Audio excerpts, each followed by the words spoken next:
Good morning, students. Today we begin with the poem titled The Walrus and the Carpenter. So, here in this lecture, we will be moving into the poem line by line. It is the reading the lines of The Walrus and the Carpenter. I gave you a brief introduction to the author, Lewis Carroll, and his importance in children's literature, and I placed this poem. It is part of this book titled Through the Looking Glass, and it is it is recited by these two little fat men named Tweedledum and Tweedledee in chapter 4, and it is recited to Alice. And this poem is composed of 18 stanzas and contains 108 lines, 108 lines. And as I said earlier, this is basically a nonsense poetry. So don't be afraid hearing that it has 108 lines. If you start reading, it will only take just, I think, 1 minute to read the whole poem. Because basically it is a nonsense poetry. Nonsense in the sense, actually, nonsense doesn't make any sense. Nonsense, by nonsense, I mean when you hear these rhymes like Humpty Dumpty sat on a wall, it is a nonsense poetry. Just like that, this is a nonsense poetry. Humpty Dumpty sat on a wall എന്ന് പറയുമ്പോഴുള്ള അതിൻ്റെ അകത്തുള്ള it is a compilation of words, images, which doesn't make any sense. Its pure aim is to provide entertainment or fun to children. Just like that, The Walrus and Carpenter is also a nonsense poetry. It is a perfect example of Victorian nonsense verse, nonsense poetry. So in this class, we'll be dealing with the poem line by line. Line by line എന്ന് പറഞ്ഞ് അത്രയും വലിയ lines ഒന്നുമില്ല. അതിൻ്റെ കഥ എന്ന് പറയുന്നത് ഞാൻ നേരത്തെ പറഞ്ഞ പോലെ it is a story narrated to this Alice by Tweedledee and Tweedledum. And Alice is rushing to some place, and she meets these two little fat men, and she asks for this road. I will read the first part. Before the beginning of the poem, there is a conversation between Alice and Tweedledee and Tweedledum, and then starts the poem. So I will read the beginning conversation between Tweedledee, Tweedledum, and Alice. It goes like this. They let go of Alice's hands and stood looking at her for a minute. There was a rather awkward pause, as Alice didn't know how to begin a conversation with people she had just been dancing with. It would never do to say, "How do you do now?" she said to herself. We seem to have got beyond that somehow. "I hope you are not much tired, aren't you?" she said at last. "No, how? And thank you very much for asking," said Tweedledum. "So much obliged," added Tweedledee. "You like poetry?" "Yes, pretty well. Some poetry," Alice said doubtfully. "Would you tell me which road leads out to the wood? Lead out of the wood?" "What shall I repeat to her?" said Tweedledee, looking round at Tweedledum with great solemn eyes and not noticing Alice's question. "The Walrus and the Carpenter is the longest," Tweedledum replied, giving his brother an affectionate hug. Tweedledee began instantly. The sun was shining. Here Alice ventured to interrupt him. "If it is very long," she said, as politely as she could, "would you please tell me first which road?" Tweedledee smiled gently and began again. The sun was shining on the sea. So there begins the poem. So this girl, she is meeting Tweedledee and Tweedledum for the first time, and sorry. കേരളത്തിന്റെ പ്രതിപക്ഷ നേതാവ് ജനനായകൻ രമേശ് ചെന്നിത്തല നയിക്കുന്ന ജനകീയ ജാഥ ഐശ്വര്യ കേരള യാത്രയുടെ നാളത്തെ പര്യടനം രാവിലെ 9:30 ചരിത്രമുണർത്തുന്ന സാംസ്കാരിക നഗരിയായ. So they are meeting there for the first time, but it doesn't look like a first meeting at all. In the first meeting, they started with a dance so they could avoid that awkward situation of introducing each other, and directly this one of these little fat men asked Alice whether she likes poetry, and she asked a counter question, like she wanted to know the way out of the wood. But these two little fat men, they directly enters into the poem. They answer with this line that the walrus and the carpenter is the longest. ഇവിടെ കൂടിയാണ് ഇവിടെ നിന്ന് പുറത്തേക്ക് ഇറങ്ങുന്നത് എന്നുള്ള ചോദ്യത്തിന് തിരിച്ച് മറുപടി പറയുന്നത് the walrus and the carpenter എന്ന് പറയുന്നതാണ് എനിക്കറിയാവുന്ന ഏറ്റവും ലോങ്സ്റ്റ് പോയം എന്ന് പറയുന്നത്. അപ്പോൾ ആലീസ് പറയുന്നത്, if it is very long, would you please tell me the road out of this wood? എനിക്കത് കേൾക്കാൻ താല്പര്യമില്ല എന്നുള്ള രീതിയിലാണ് പറയുന്നത്, as politely as she could. But they are not listening directly. They, especially Tweedledee, starts reciting the poem. So there begins our poem, The Walrus and the Carpenter. So this is a brief summary. This is a narrative, that is, narrative poem is a poem which contains a story. This is actually a story for children, and it has been called a nonsense poem because it contains all those impossible things, all those things which will never happen. At the beginning, we see the sun is shining over the sea even though it is night time, and this makes the moon angry. The walrus and the carpenter, they are walking along the beach. They are completely unhappy about all those sand, and they say that the beach would be better without sand. So basically it is completely nonsense, beach without sand. Can you imagine? And on the way they invite oysters to join them on their walk, and this eldest oyster says no to their offer, but all these 4 young oysters agree. And then there comes many more young oysters, and they line up on a rock and they go along with Walrus and the carpenter. So this Walrus tells the oysters that he's going to have a chat with them, and at the end we see that oysters become completely out of breath because of this long walk, and they ask him to wait for a while. He agrees, the walrus agrees. But later, oysters realize that they are going to be their intended meal. They are going to be eaten. And those walrus talks a little more, and we see walrus sympathizing with the oysters. How ridiculous it can be.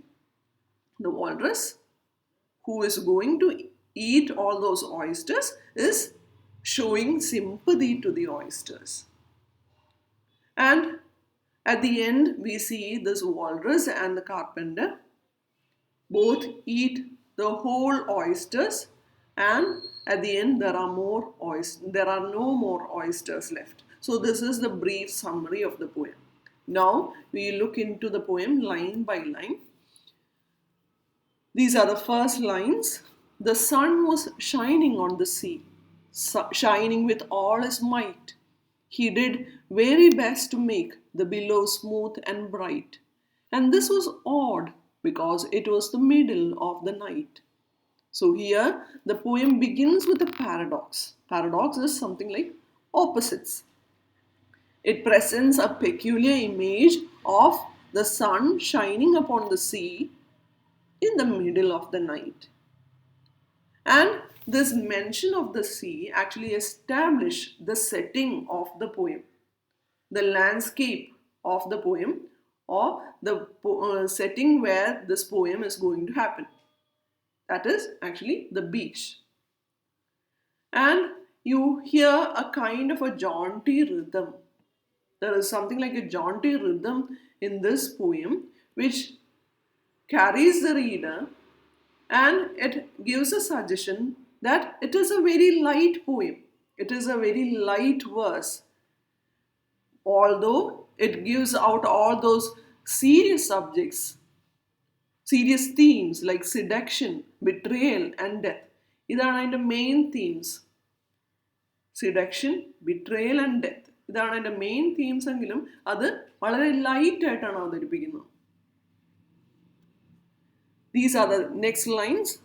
The moon was shining sulkily because she thought the sun had no business to be there.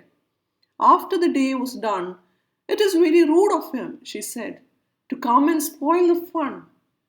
So here we see a kind of conflict which is introduced in the beginning itself. The moon is unhappy because of the presence of sun. ഇതെൻ്റെ സമയമാണ്. Night is the time reserved for moon. You have no business here. It is very rude to spoil the fun. This is the time I should enjoy. You should be back home. You are present in a realm in which you do not belong right now. Sun, according to Moon says that the sun is robbing the pleasure of presiding over her domain. During night time, Moon is the ruler of the sky. So here, these lines introduce all those conflicting interests. There is kind of a conflict. എന്തോ ഒരു conflict അവിടെ, എന്തോ ഒരു പെശകുള്ള പോലെ തന്നെയാണ് ആദ്യം തുടങ്ങി പറയുന്നത്. It is the middle of night, we see the sun shining as bright as ever, and the moon is unhappy with this fact. The sea was wet as wet could be. The sands were dry as dry. You could not see a cloud because no cloud was in the sky. No birds were flying overhead. There were no birds to fly. So here, these lines are entirely devoted to description. Here, the sea and sand, they are described by their predominant characteristics, wetness and dryness. These are the characteristics of sea and sand. Sea എന്ന് പറയുന്നതിൻ്റെ പ്രധാനപ്പെട്ട characteristics ആണ് അതിൻ്റെ അകത്ത് wetness. Sand എന്ന് പറഞ്ഞാൽ dry sand. So, and here we see that the sky is presented as cloudless, and we can't see any birds. Birds are not flying for the simple reason that they are not there. So, as you see here, these are only words. They exist only as words and a concept. They actually do not exist in the world of the poem. ഈ cloud, birds എന്നൊക്കെ പറയുന്ന words മാത്രമാണ്, അവിടെ അതിൻ്റെ presence ഇല്ല. The sky is cloudless, birds are not flying because there are no birds to fly. So this brings out the theme of this poem. ഇതിൻ്റെ theme തന്നെയാണ് അതിൻ്റെ അകത്ത് പറഞ്ഞു വരുന്നത്. That this poem is actually just a construction of words, just a compilation of nonsensical images. These images doesn't make any sense at all. It is not a reflection of the actual world in which the readers live. So we continue. The Walrus and the Carpenter were walking close at hand. They wept like anything to see such quantities of sand. If this were only cleared away, they said, it would be grand. So here we see the two main characters being introduced. So the setting has been introduced in the first few lines. It is a beach. We see the sun shining, moon unhappy about the whole situation, dryness of the sand and wetness of the sea. The setting is established, and now the two characters are introduced, the walrus and the carpenter. They are walking along this shore and they are crying at the amount of sand they see in the beach.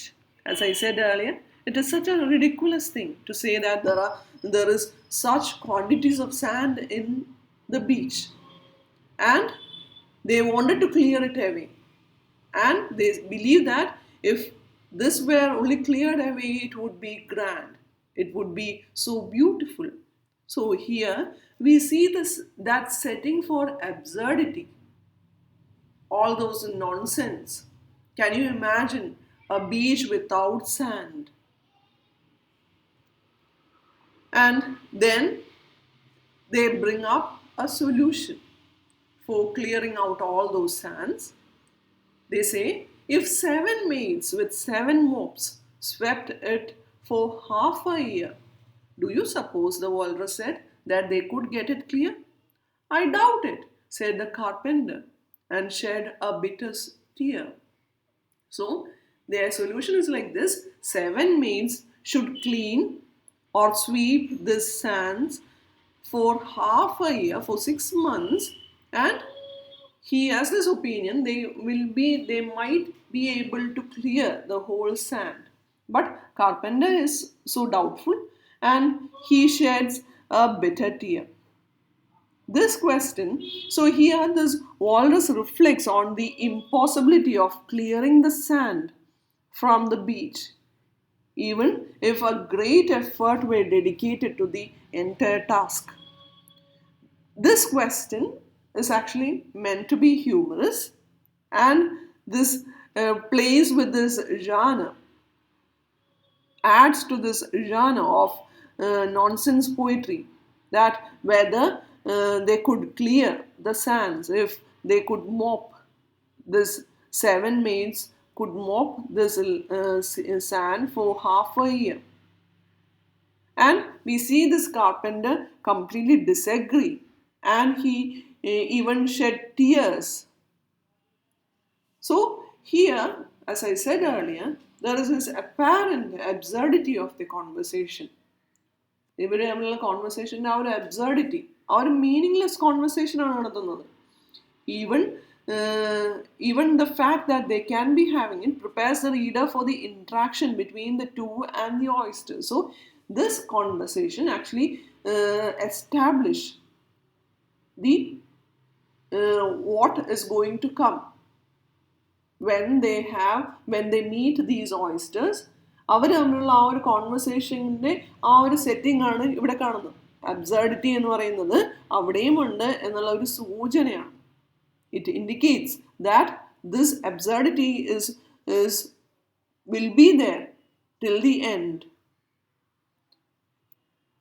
And then comes oysters. Oysters, come and walk with us, the walrus did beseech. A pleasant walk, a pleasant talk along the briny beach. We cannot do with more than 4 to give a hand to each. So, without any transition, just like movement in dreams, movement of dreams, as you see in ഡ്രീംസിൽ എന്തെങ്കിലും ഈ പറയുന്ന ഒരു link ഉണ്ടാവും നമ്മൾ കാണുന്ന ഡ്രീംസിൽ. ഒരെണ്ണം കണ്ടു അതിൻ്റെ കൂടെ നമ്മൾ പലത് കാണും. There is nothing like transition there. So the walrus turns from this talk of clearing the sand from the beach, and straightly he addresses some oysters in the water. He invites them to take a walk on the beach with them. And here we see this author, Lewis Carroll, uses repetition. A pleasant walk, a pleasant talk, which gives a feel of a song, as if they are part of a larger musical narrative. And he notes that he and the carpenter can only accommodate 4 oysters because they have only 2 hands each. പറയുന്നത് ഞങ്ങൾക്ക് 2 കൈയേ ഉള്ളൂ, 4 പേരെ കൊണ്ടുപോകാൻ we cannot do with more than 4. നിങ്ങൾ 4 പേരിൽ കൂടുതൽ വരുവാണെങ്കിൽ ഞങ്ങൾക്ക് ഈ പറയുന്ന കൈകളിൽ കൊണ്ടുപോകാൻ പറ്റില്ല. സോ എന്ന് പറയുമ്പോൾ here he is hinting that scarcity of opportunity, and through that he is making an attempt to make his offer seem more desirable. For example, നമ്മൾ ഒരിടത്ത് പോകാൻ താല്പര്യമില്ലാണ്ടിരിക്കുമ്പോഴാണ് ഒരാൾ വന്ന് പറയുന്നത് നിങ്ങളെ കൊണ്ടുപോകാമായിരുന്നു, പക്ഷെ കാറിൽ ഒട്ടും സ്ഥലമില്ല എന്ന് പറയുമ്പോഴേക്കും we suddenly gets a desire. We get a desire though we were not interested initially. അങ്ങനെ ഒരു ഇത്, അതായത് സ്കേസിറ്റി ഓഫ് ഓപ്പർച്യൂണിറ്റി കാണിച്ചു, അതായത് അവസരം ഇല്ല എന്ന് പറയുമ്പോൾ നമുക്കൊരു ആഗ്രഹം കൂടുന്നത്. അങ്ങനെയാണ് ഈ ഓയിസ്റ്റേഴ്സിനെ they are tempted to take that offer to go with this Walrus and Carpenter. But 4 young oysters hurried up, all eager for the treat. Their coats were brushed, their faces washed, their shoes were clean and neat. And this was odd because, they hadn't any feet.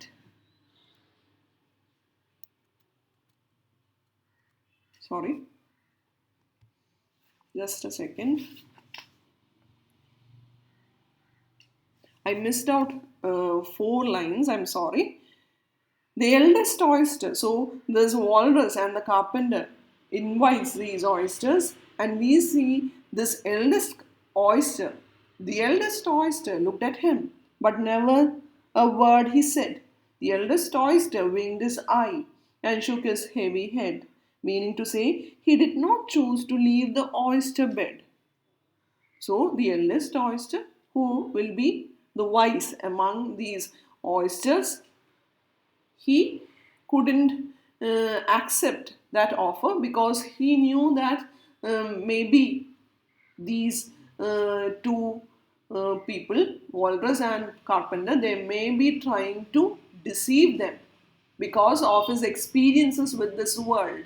ഈ പറയുന്ന അനുഭവങ്ങളിൽ നിന്ന് പഠിച്ചൊരു പാഠമായിരിക്കണം ഇവർ പറയുന്നത്.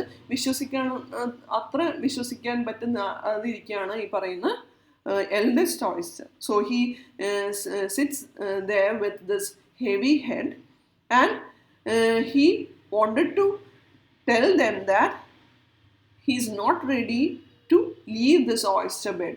He would rather sit here in this oyster bed because of the fact that he, being the eldest one, he knew the world more. He knew the vices of the world more. All those evil things people can do. അത് മനസ്സിലാക്കിയിട്ടാവണം ഈ പറയുന്ന eldest oyster backs out. But we see this 4 young oysters, as you see in this slide. 4 young oysters hurried up, all eager for the treat.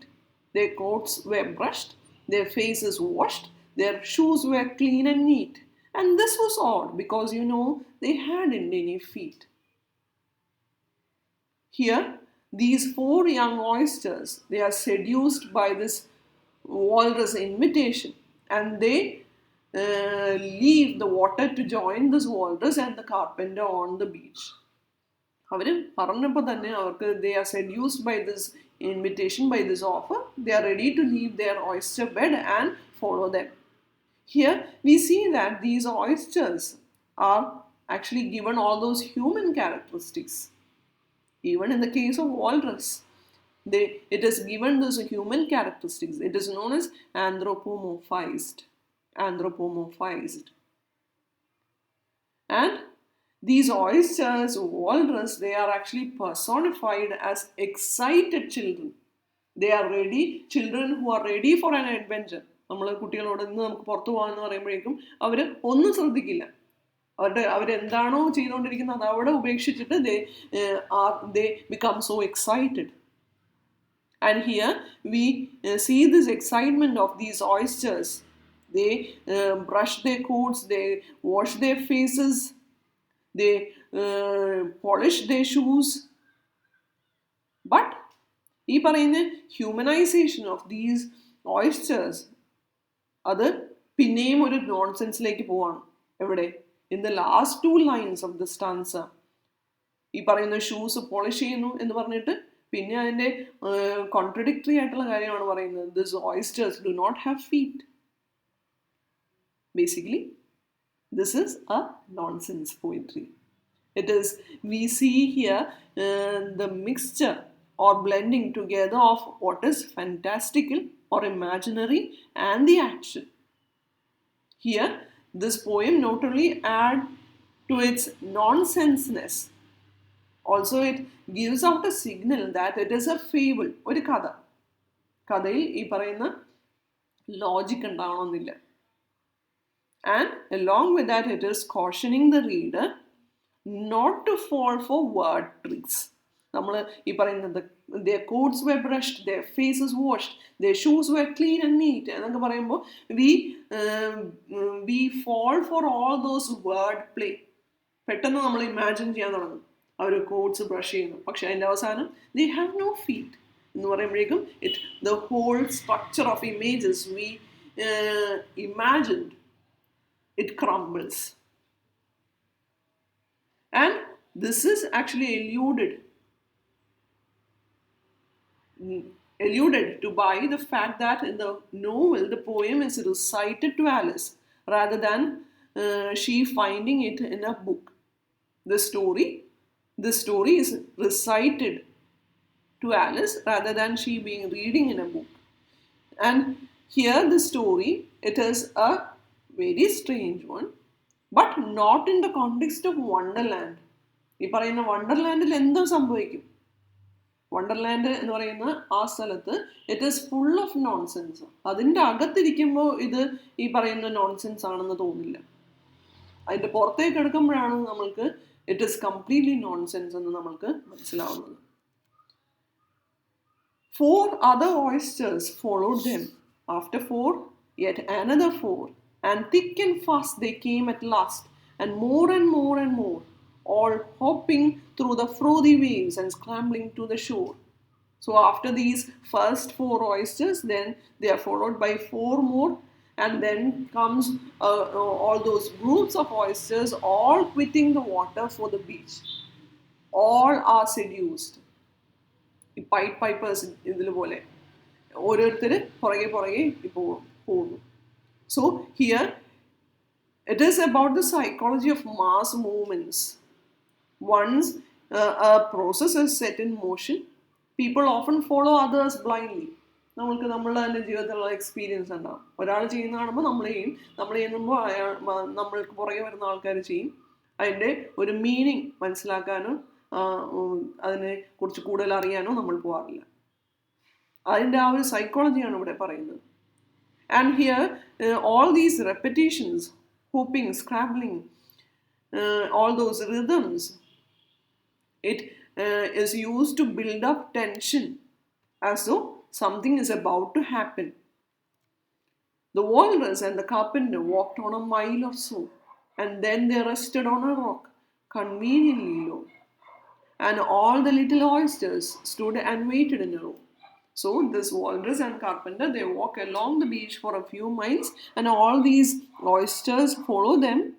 And these 2 people, they stop to rest, and they perch themselves on a low rock, conveniently low. Conveniently low എന്നാണ് പറയുന്നത്. അവർക്ക് സൗകര്യപ്പെട്ട രീതിയിൽ.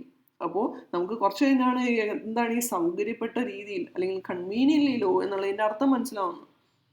And all these oysters stand lined up in front of them.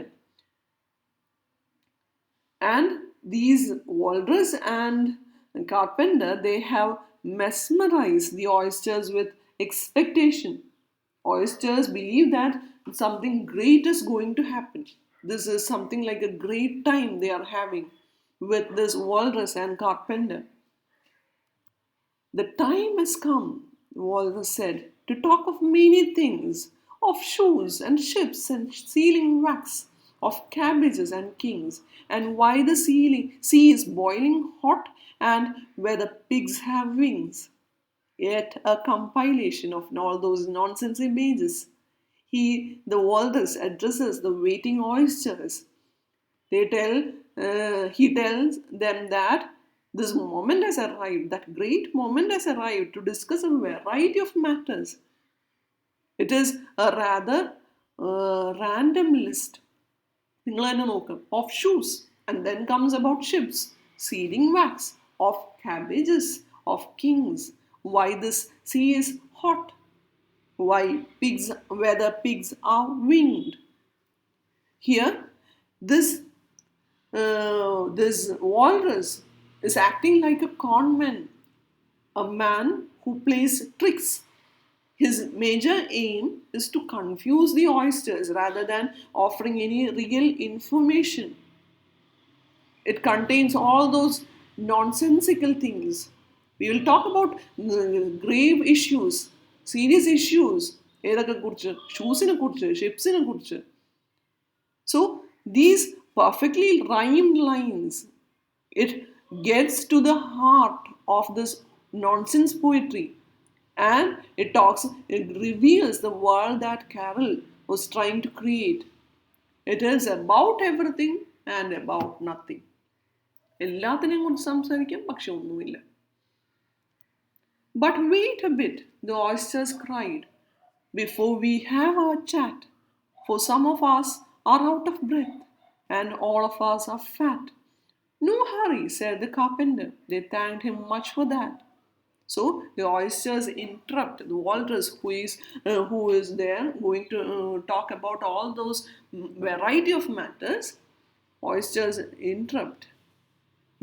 They say that please wait, before we have our chat, let's take some rest, because we are fat and we need to catch our breath, because we don't usually leave our oyster bed. It is not a usual walk. It is something unusual for us to take a walk on the beach, so we are out of breath. And this carpenter, he's happy. He agrees, and oysters thank him. And till now, they have no sense of the trickery involved. ചെയ്യാൻ പോകുന്നത് എന്തെന്നുള്ള ഒരു idea ഇവർക്കില്ല. A loaf of bread, the walrus said, is what we chiefly need.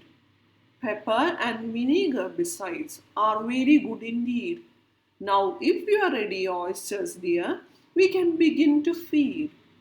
So, here without any transition, as you see in the movement of dreams, the walrus says that we need some bread, a loaf of bread, and several condiments, several spices, several sauces like pepper, vinegar, and if we are ready,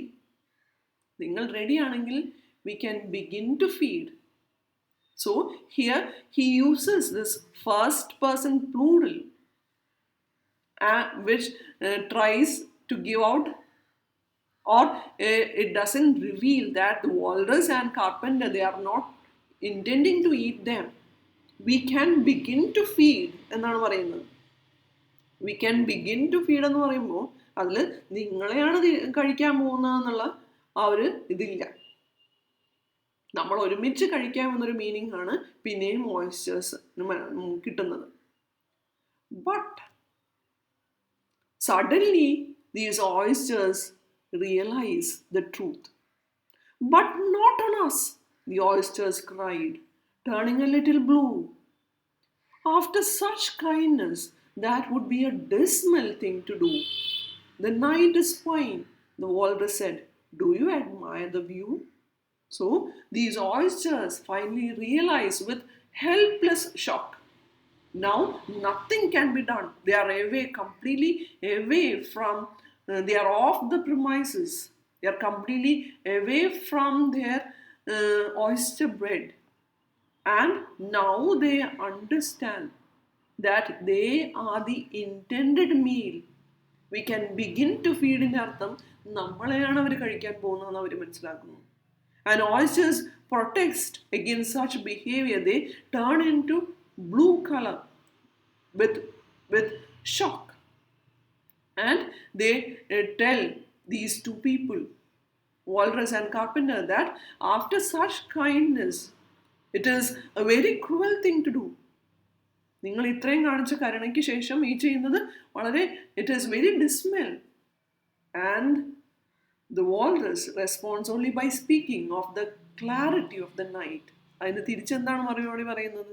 He talks about the night which is so fine for them and asks these oysters if they enjoy seeing it.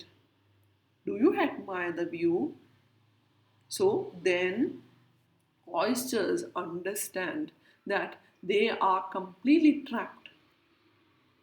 It was so kind of you to come, and you are very nice. The carpenter said nothing, but cut us another slice. I wish you were not quite so deaf. I have had asked you twice. It seems a shame, the walrus said, to play them such a trick. After we have brought them out so far and made them trot so quick. The carpenter said nothing, but the butter spread too thick. So, here, with the gracious politeness of a host, with this smooth mockery, the walrus continues. So, the oysters were talking about the kindness. കൈൻഡ്നെസ്സിനെ കുറിച്ച് സംസാരിക്കുമ്പോൾ വാൾറസും തിരിച്ച് പറയുന്നത് എങ്ങനെ? It was so kind to come. Walrus thanks these oysters for coming, and he compliments them. The carpenter assumes no share in his politeness. Rather, he reproached the walrus for having to ask a second time for a slice of bread. Carpenter ഇതൊന്നും കേൾക്കുന്നില്ല. Carpenter asked for another slice of bread. So he is getting this meal ready. And this walrus expressed some regret at having misled these oysters to put them in trouble of giving them more pressure. He expressed some kind of an artificial regret. എങ്ങനെ? It seems a shame to play them such a trick. I feel so sorry to play such a trick on these poor creatures. After all, they have come out, we have brought them so far. Adum, they had to trot so quickly. I feel so sorry for them. So, it is something like an artificial regret. And here, we see that in these stanzas, Carpenter becomes more dominant. Till now, the walrus had done all the talking. But here, this carpenter takes a dominant position. And we come to the end of the poem. I weep for you, the walrus said. I deeply sympathize. With sobs and tears, he sorted out those of the largest size, holding his pocket handkerchief before his streaming eyes. Oysters, said the carpenter, you have had a pleasant run. Shall we be trotting home again? But answer came there none, and this was scarcely odd, because they had eaten everyone. So here the walrus continues to express his sympathy. He addressed the oysters sympathetically, crying.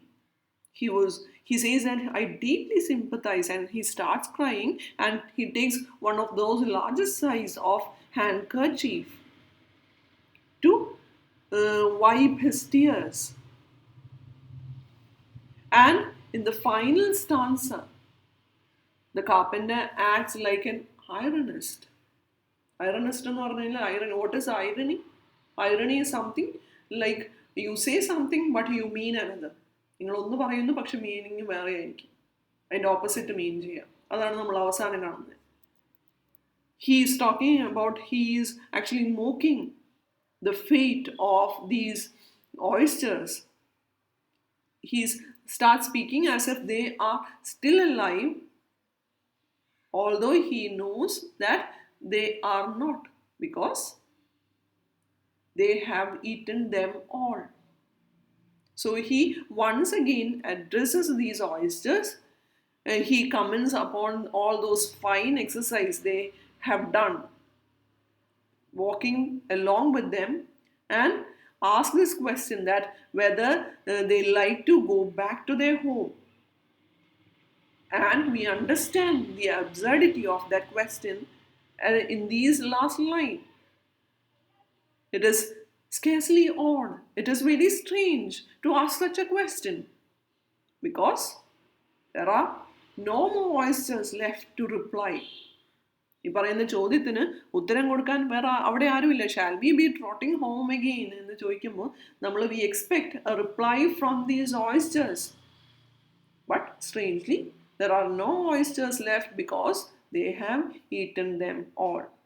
So, girls, this is the summary of the poem. I have given a line by line explanation of of this poem titled Walrus and Carpenter. Hope it is clear.